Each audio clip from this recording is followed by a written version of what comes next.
बच्चे, थोड़ा इनको मैं ले रहा हूँ इसमें। Good morning each and everyone, welcome to Khera park और you can say Shaheed Bhagat Singh park. आज थोड़ा मुझे खुशी हो रही है, इसलिए खुशी हो रही है कि जिस अरुणाचल में मैंने 35 साल बिताए, वहाँ का एक वर्कर संजोग से झा जी है ना, झा बनाम झा, यहाँ पार्क में हम दोनों खड़े हैं। अकस्मात मुलाकात इनकी पत्नी से बात हुई तो बात होने पहले तो झा, फिर बाद में बाद आगे बात हुई तो ये बोल रहे अरुणाचल में हमने सर्विस किया। कितने साल अरुणाचल में सर्विस किया आपने? 33 साल। क्या किस डिपार्टमेंट थे? एग्रीकल्चर में। आप जिस समय अरुणाचल गए थे, जो जहाँ तक मुझे याद है जब मैं गया था तो 1 रुपये में 25 संतरा मिलता था अलॉन्ग में, है ना। और अभी वही बढ़ के 10 रुपये में 1 हो गया है ना। और जब मैं स्कूल में पढ़ाता था तो एक ही स्कूल में बेटा भी आता था और बाप भी आता था। बाप 12 में जाता था, बेटा 1 में जाता था। अभी क्या लगता है कितने का फ़र्क पड़ गया है? बहुत का फर्क पड़ गया, बहुत फ़र्क पड़ गया है ना, है ना। बहुत सुधार हुआ है। हाँ, बहुत सुधार हुआ है, ठीक है। अच्छा, कुछ बातें जैसे कि मुझे कभी कभी लोग बोलते थे कि आप अनलक्की हो, जो आदमी बिहार MA इंग्लिश करेगा और बिहार से B.Ed करेगा भागलपुर से, उसको बिहार में अगर नौकरी नहीं मिलती इसका मतलब अनलक्की है। ऐसा कुछ नहीं है, नहीं, ऐसा कुछ नहीं है, ये गलत बात है। हाँ, तो आप जैसे मान लो ऊपर वाले ने निर्धारित किया है कहाँ आपको जाना है, वो जगह आपको खोजना पड़ेगा। मैं सबको भी बोलता हूँ, बैठे बैठे कुछ भी नहीं मिलता है ना।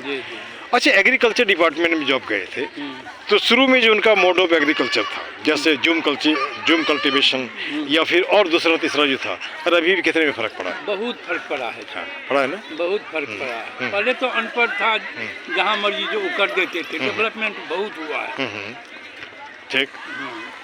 रिसर्च का काम हुआ है, किसान को आके बताता था जो कैसे खेती करना चाहिए, समय पर कैसे खाद देना चाहिए, कैसे पानी देना चाहिए। बहुत डेवलपमेंट हुआ है।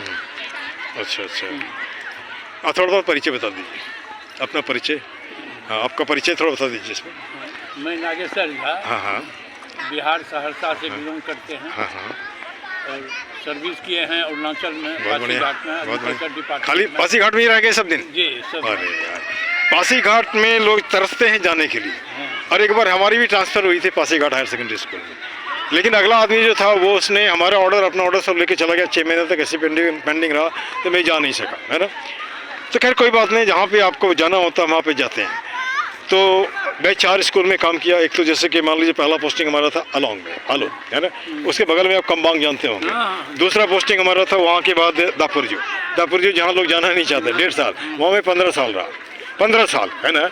दापुरजो के बाद मैं बोला कि अब मुझे जाने दो यार, 15 साल बहुत कम होता है। नहीं सर, आपको यहीं से रिटायर होना है। नहीं, फिर वहाँ से निकला तो तेजू के पास एक छोटी सी स्कूल है सनपुरा, अच्छा जानते हैं, सन के बॉर्डर, है ना। वहाँ से निकला तो ये प्रमोशन हमारी भी तो नाम सेकेंडरी स्कूल में मुझे रख दिया गया, वहीं से रिटायर हुआ, है ना। 2022 फरवरी में रिटायर हुआ। तो उसमें ढेर सारे एक्सपीरियंस हैं, मीठे भी हैं, कड़वे भी हैं, लेकिन इस बात का मुझे लगता है वो बच्चे मुझे बाप ज़्यादा बोलते हैं और उसको टीचर कम बोलते हैं, ये सबको नहीं मिलता है ना। टाइम में एक झाजी भी थे समस्तीपुर के, वो भी टीचर थे। समस्तीपुर के झाजी हमसे मुलाकात नहीं हुई, हो सकता होंगे, मैं दूसरे जगह चले गए होंगे जब होगा तब। उसके बाद जब मैं जैसे कि हमारे टीचर जब छूटता है स्कूल से, बच्चे पीछे पड़ जाते हैं, है ना। अब जैसे एक थोड़ा सा और सवाल जैसे कि मान के चलिए, अभी जैसे अरुणाचल में भी जॉब क्राइसिस हो गया है। पहले लोग है ना, पहले लोग पढ़े लिखे नहीं थे, जो भी जाते तो हो जाता था। तो अभी उन जॉब क्राइसिस को, जैसे मैक्सिमम लोग सरकारी नौकरी चाहते हैं, लेकिन मैं देखता हूँ जब डिस्ट्रीब्यूशन होता है, जैसे एग्जीबिशन होता है आपका हॉर्टिकल्चर का या एग्रीकल्चर का, खास करके 26 जनवरी 15 अगस्त में, तो ढेर सारा सामान आता है, या लोकल ही लेके आते हैं, कोई हॉर्टिकल्चर में, कोई एग्रीकल्चर में। वो दिखाता है इस एरिया में, इस सेक्टर में भी लोग काम कर रहे हैं, है ना। लग रहा है ना, सही लग रहा है ना। एक अभी कोई झाजी हैं एक्सियन पूर्णिया के, वो दापुरजो में पोस्टेड है। तो मैं एक दिन बातचीत किया था तो बोला सर मैं आपसे मिला हूँ।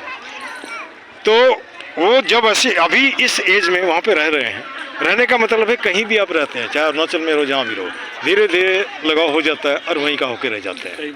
गलत तो नहीं है? नहीं, एकदम। अब चले आपके माध्यम से मैं भी अरुणाचल प्रदेश को धन्यवाद देता हूँ, कम से आपने जीविका हमें दिया, रोजी दिया। रोजी देने के बाद अगर हमारे बच्चे अगर हैं अच्छे आपकी वजह से, है ना। तो अरुणाचल जिंदाबाद, भारत जिंदाबाद। This much, thank you very, thank you, है ना।